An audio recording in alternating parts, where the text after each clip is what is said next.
Cyber city Gurugram में हुई firing से मची सनसनी की। गुरुग्राम के पौष इलाके सेक्टर 45 में एक बिल्डर के दफ्तर में ताबड़तोड़ फायरिंग हुई। हथियारों से लैस 5 बदमाश बिल्डर के ऑफिस के बाहर पहुंचे और करीब 25 से 30 राउंड फायरिंग की।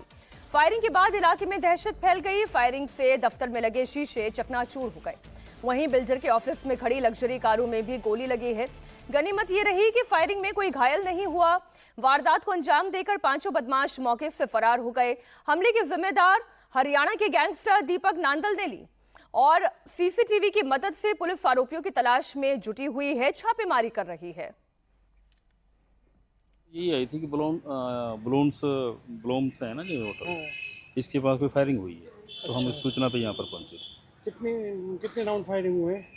काफ़ी हुए हैं, बाकी जांच चल रही है। सीन ऑफ क्राइम टीम मौके पे आई हुई है। किसी को लगी नहीं सर, किसी को हताहत होने की कोई पता चल रहा है? कितने हमला नहीं सर, अभी इस बारे में पुष्टि नहीं हुई भी कितने आदमी थे कितने नहीं। अभी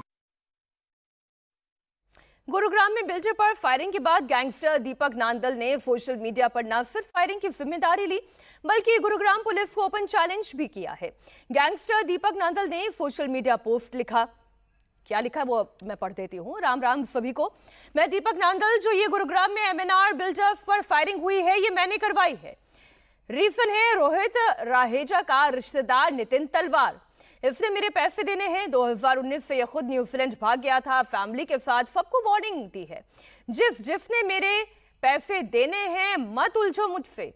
जितनी जल्दी हो सके कर दो हिसाब, वरना जो फंसेगा उसी को मारूंगा।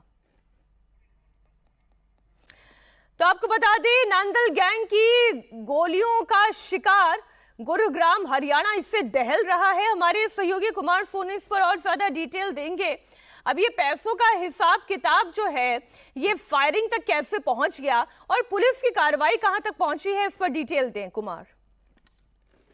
देखिए मीनाक्षी, जिस तरीके से गुरुग्राम में अगर पिछले दिनों पर हालिया घटनाओं पर नजर डालें तो लगातार जो गैंगस्टर्स हैं उनका इस तरह की घटनाओं को अंजाम देना बड़ा आम हो गया है। फिलहाल जो गुरुग्राम पुलिस है इस पूरी घटना को लेकर जांच में जुटी हुई है। कई गैंग्स के जो है इसमें नाम सामने आ रहे हैं। इसमें साथ ही साथ जो नांदल गैंग है उसने बकायदा एक फेसबुक पोस्ट के जरिए जिम्मेदारी ली है। हालांकि इंडिया टीवी उस पोस्ट को वेरीफाई नहीं करता है। पुलिस की जांच का दायरा जो है उस पोस्ट में भी है। पोस्ट भी जो है पुलिस की जांच के दायरे में है। तो लगातार पुलिस जो है पूरे मामले की जांच में जुटी हुई है। जी कुमार, आप बने रहे हमारे साथ। एक बार फिर से ये खबर जरा दर्शकों को बता दें। गुरुग्राम पुलिस को दरअसल ओपन चैलेंज दिया गया है और इस ओपन चैलेंज में भी ये कहा है कि मुझसे मत उलझो और जितनी जल्दी हो सके उतनी जल्दी मेरे पैसों का हिसाब किताब कर दो, वरना जो फंसेगा उसी को मारूंगा। सीधा ये लाइफ थ्रेट है। ये एक थ्रेटनिंग है जो खुलेआम दी जा रही है। कुमार हमारे साथ जुड़े हुए हैं। ये बहुत गंभीर है। ये तो ओपन चैलेंज है, ये तो ओपन थ्रेट है। देखिए मीनाक्षी, आपको याद होगा दिशा पाटनी के घर पर भी जब हमला हुआ था उसके बाद शूटर्स को ढेर किया तो उस दौरान भी इसी तरह की जो है थ्रेट जो है वो गैंगस्टर की तरफ से दी गई थी।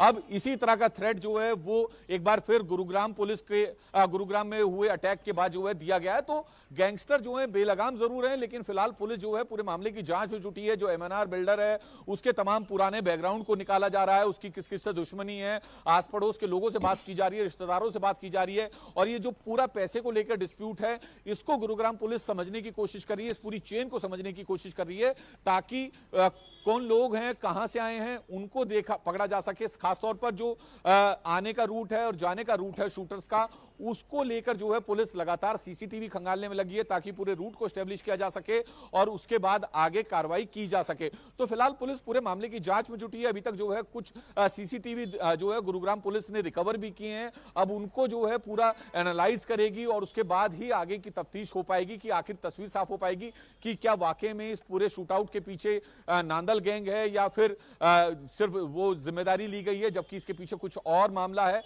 ये तमाम एंगल्स हैं जिसको लेकर अब गुरुग्राम पुलिस मामले की जांच में जुटी हुई है। मीनाक्षी जी, बहुत शुक्रिया आपका कुमार इस पूरी जानकारी के लिए। गुरुग्राम में आपने देखा कैसे गैंगस्टर के गुर्गों ने बिल्डर के दफ्तर को निशाना बनाया।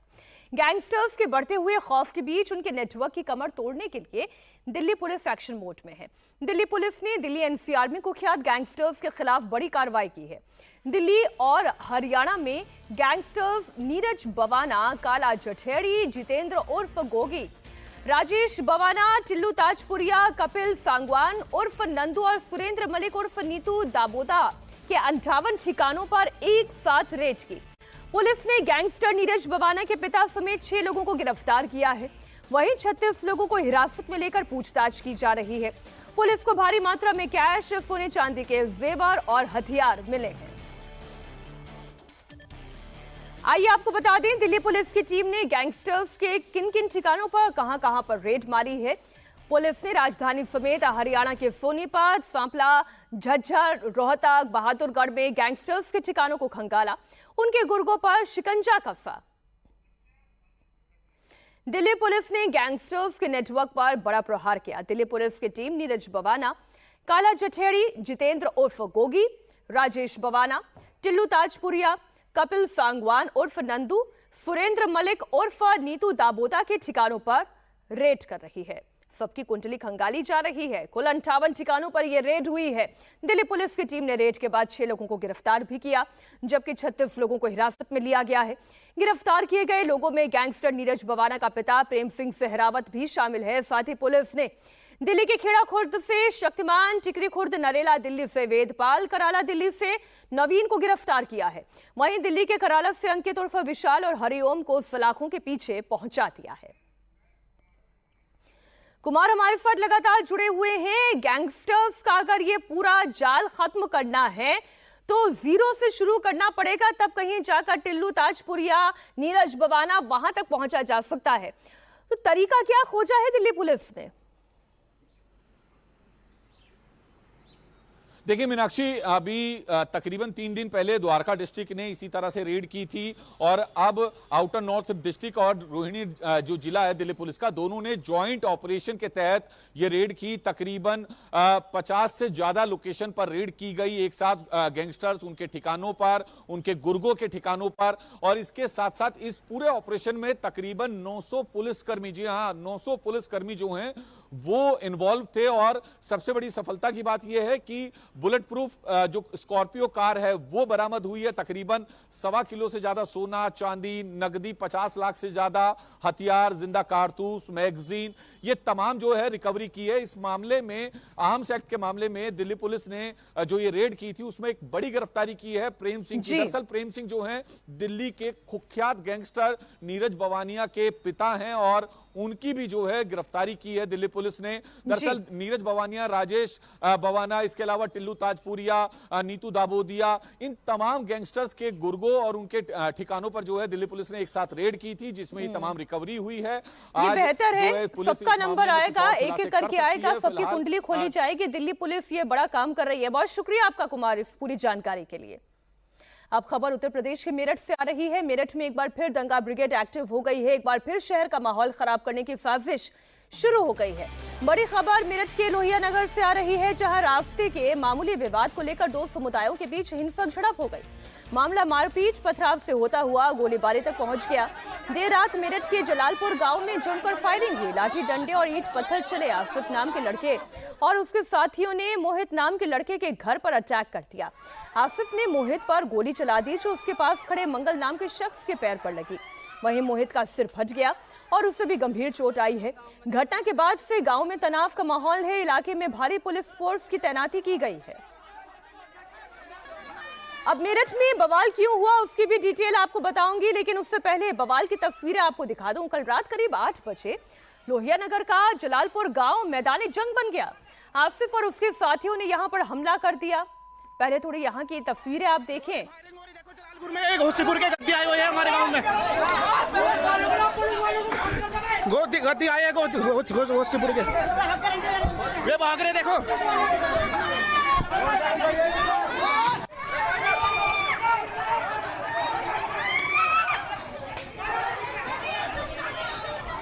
आसिफ अपने साथियों के साथ पूरी तैयारी करके आया था।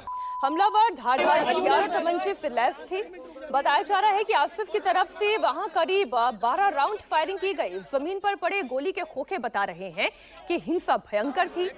आरोपी आसिफ और उसके साथियों के सिर पर खून सवार था।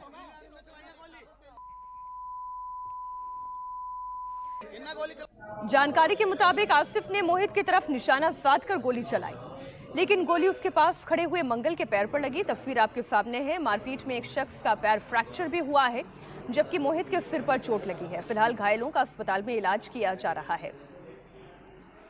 मेरठ में दो समुदायों के बीच ये खूनी संघर्ष क्यों हुआ, अब वो समझिए। दरअसल ये पूरी घटना लोहिया नगर इलाके के जलालपुर गांव की है। कल दोपहर आसिफ और मोहित के बीच रास्ते को लेकर कहासुनी हुई थी। मोहित के घर के सामने से आसिफ गाड़ी लेकर जा रहा था और इसी दौरान आसिफ और मोहित के बीच रास्ते से ठेला हटाने को लेकर कहासुनी शुरू हुई। उस वक्त मामला समझा बुझाकर शांत कर दिया गया, लेकिन रात में आरिफ ने अपने साथियों के साथ वापस लौटकर आसिफ और उसके साथियों ने मोहित और दूसरे समुदाय के लोगों पर हमला कर दिया। उधर मेरठ में बवाल करने वालों के खिलाफ पुलिस ने ताबड़तोड़ एक्शन शुरू कर दिया है। जलालपुर गोलीकांड में मेन आरोपी आसिफ और उसके 6 साथियों को पुलिस ने गिरफ्तार कर लिया है। बाकी आरोपियों की तलाश में पुलिस दबिश दे रही है। आरोपियों को पकड़ने के लिए पुलिस की 3 टीमें लगी हैं। वहीं इलाके में शांति बनाए रखने के लिए गश्त बढ़ा दी गई है। में दो पक्षों के बीच में आसिफ और मोहित हैं। इनके बीच में रास्ते से निकलने को लेकर आपस में कहासुनी हुई थी। इसके चलते आज देर शाम करीब 8 बजे के आसपास आसिफ अपने कुछ दोस्तों के साथ आया और मोहित के ऊपर फायरिंग की है। इसमें पास में खड़े एक व्यक्ति हैं जिनका नाम मंगल है। उनके पैर में गोली ठोके लगी है। उन्हें उपचार हेतु जिला अस्पताल में एडमिट कराया गया है, जहां डॉक्टर की हालत अभी सेफ बता रहे हैं। एक व्यक्ति जो आरोपी है आसिफ से गिरफ्तार कर लिया गया है तथा 5 लोग और हिरासत में लिए गए हैं। इसमें जो बाकी आरोपी हैं उनके बारे में जानकारी की जा रही है। उन्हें पकड़ने के लिए पुलिस की 3 टीमें लगाई गई हैं तथा जो ये आरोपी गिरफ्तार है इससे अभी विस्तृत पूछताछ की जा रही है।